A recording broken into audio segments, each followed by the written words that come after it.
Hello everyone, welcome back to my YouTube channel. So today we are going to put an end to how to make an academic CV. So we could say that in the previous videos, we have tried to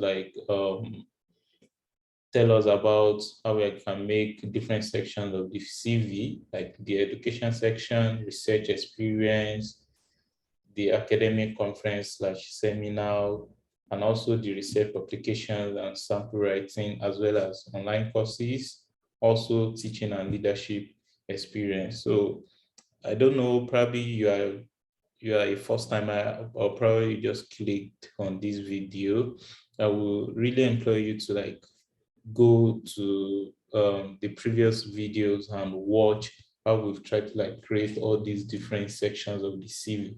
So for the last part of the CV, I think let me try to summarize what I've done in the last video. I think here I actually said we should endeavor to put the teacher and leadership experience. So you can put one of your teaching experience, because if you're applying to take for instance a PhD application, you're expected to take some undergrad, probably undergrad laboratories or a laboratory course, or probably one teaching assistantship position, and probably you will assist a professor in classes, or you're going to take some tutorials for professors.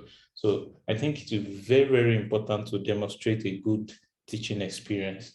So it is very good to include a teaching experience as well as one of your leadership role. So as I do say, it is very important that you follow the same style that we've been using for the different sections of the CV. So to continue, now we are going to be adding, at times probably you feel like, okay, it seems my CV is really not taking a good shape. Probably the content is not that much. You can also add sections like, let's say, um, skills and software competency.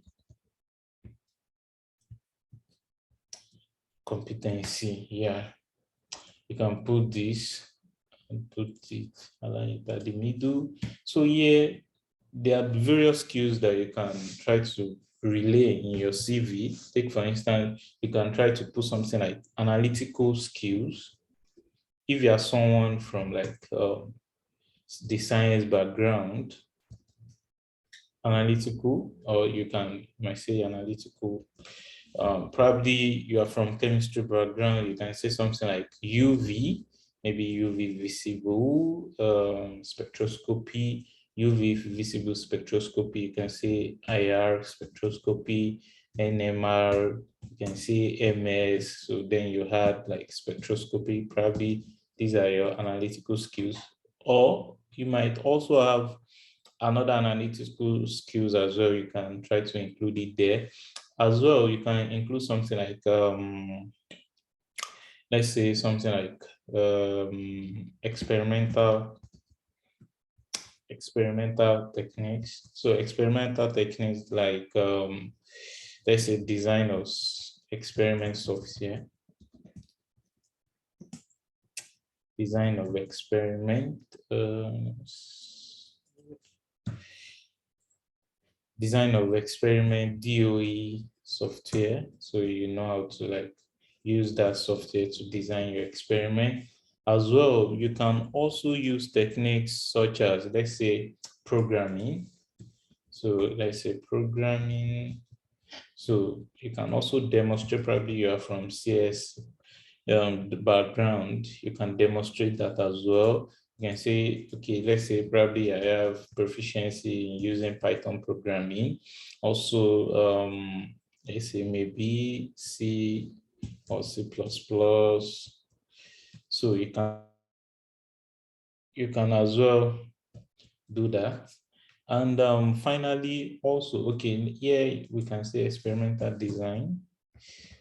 Also, one thing you can try to include there is maybe writing. You can also try to say you have writing skill, but I think these are enough, so we can reduce this to, okay, let's try to format it.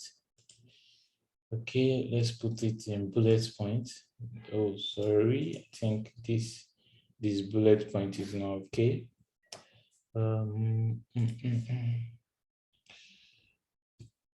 right, this. Okay, then we can put the bullet point. Let's try to like reduce this. I don't know why this is a bit large.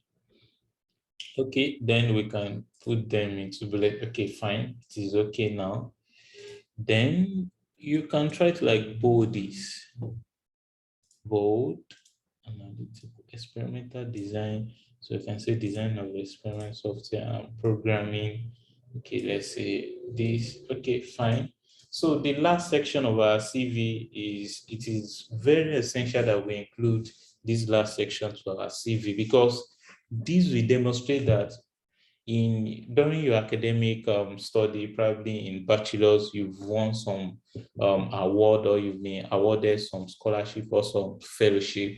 It is very important that you show that in your CV. It might not even really be an award that is really particular to your major or to your minor, but at least you can also show some award, so as to be able to show that you are really distinguishable, and also you've been doing something that is very worthwhile as well. So now we can try to say awards and recognitions. Okay, I think we can write this in full. And recognitions. Then we can put this here at the middle. Great. So therefore, yeah, we can start to list them. I think here we can use the same thing that we've been using. Take, for instance, in my case, I'll try to like copy some of from the most recent and to the previous ones. Okay, let me try to copy something like this. And also I will show you some things that I try to include. The paste. Okay, these I will try to like format it, because I don't think the formatting is really that okay. I'm copying it from somewhere. All right, so now we can try to like, okay, the first thing, let me try to put it into bullet point. I think bullet point will reduce. Oh, I think I will really need to do some things. Okay, come back. No, all right. Okay, yes. Come on. All right. Okay, I think let me stop here. Okay, take for instance, if these are my awards, okay, let me just try to delete this. So what you can try to do is, okay, start from the date. You can put the date there, and just write your award. So it is very interesting, because from my experience, I've seen a lot of students ask me that, okay, I don't have any scholarship award. I've not been awarded any scholarship. What am I going to do? I think the best thing to do is to check all your courses that you've taken, your undergrad courses that you've taken. So you can use some of those courses that you've had a very high score in them. Take, for instance, probably when I check my transcript, I was like probably top of the class in a particular course. You can also put it there. I liked it there that best student, in, let's say, for instance, probably a particular course on, let's say, organic chemistry.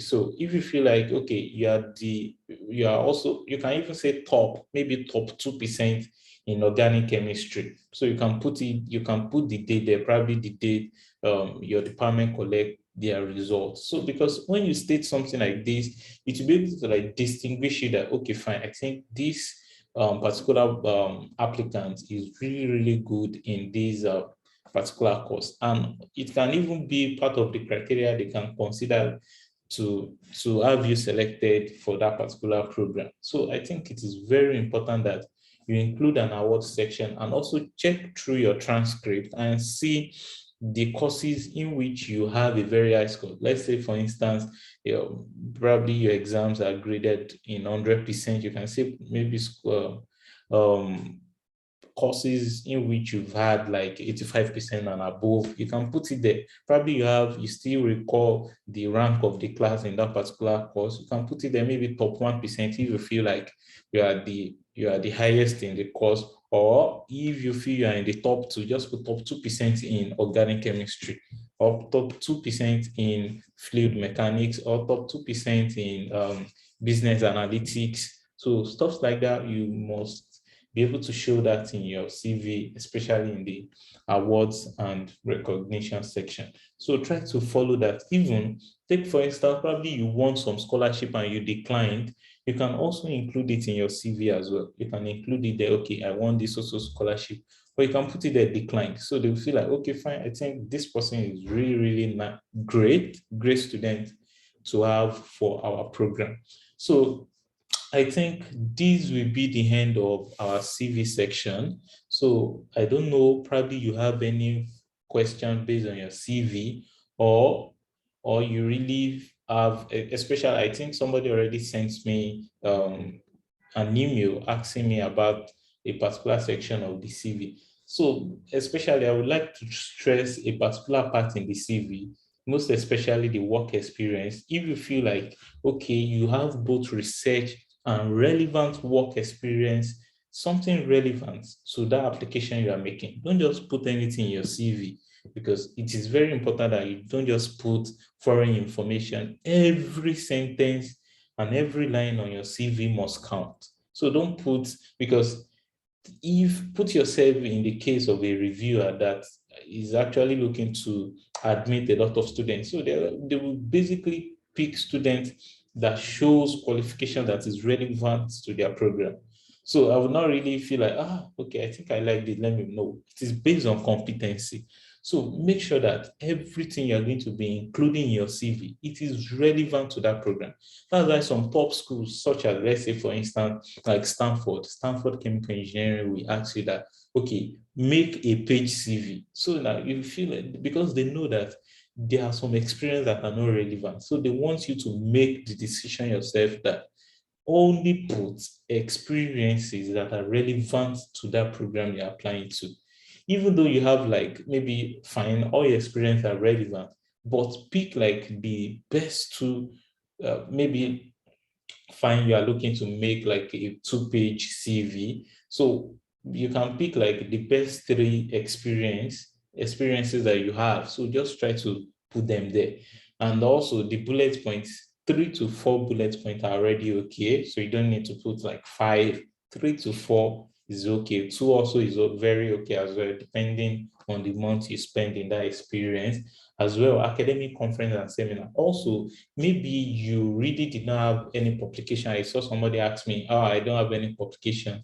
Like I said, you really have to like use your lab report, because there's maybe you are coming from a program that, okay, fine, you've not even published your thesis or stuff like that, but you've written a lot of lab reports. Try to like edit it, check the plagiarism, make sure you did not plagiarize anything in your experimental report. So when you're done with that, what you really have to do next is to put it in a drive and upload it there, and also put it here and put the link. So because basically the essence of putting publication is to show that you've conducted an experiment before, a research before, and as well you can write. You have the ability to write, because you will not get to grad school and feel like, oh, I cannot write. No.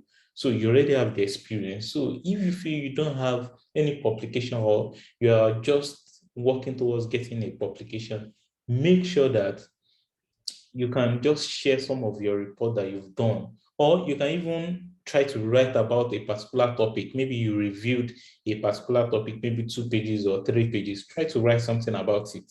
So when you write, probably, let's say, take from you want to go into a research, like let's say catalysis, try to like write something on catalysis, maybe 3 pages or 2 pages, put it there and upload it inside your drive. So once the person read about what you've written, they'll feel like, okay, I think this candidate is really good for our program. So I think those are ways in which you can show your sample writing. Also, you can attend conferences, write a report about the conferences, what you've learned and everything. Write your scientific experience about it. You can also upload it there, just like how I've done here. So you should make everything count in everything you're going to be, in every details you'll be including in your CV. So I think that will be all for this section. So make sure that also it is important that your CV is 2 pages. Normally, you don't really have to have 3 page CV, unless they say, okay, you have the, okay, you are free to make as much page as you want. But I think a very good CV should just be 2 pages. 2 pages should be enough to show all what you want to show the admission committee. Like you shouldn't like exhaust all maybe like 3 pages. No, there are a lot of applicants they want to review. Just make 2 solid. That's why everything relevant, put it there.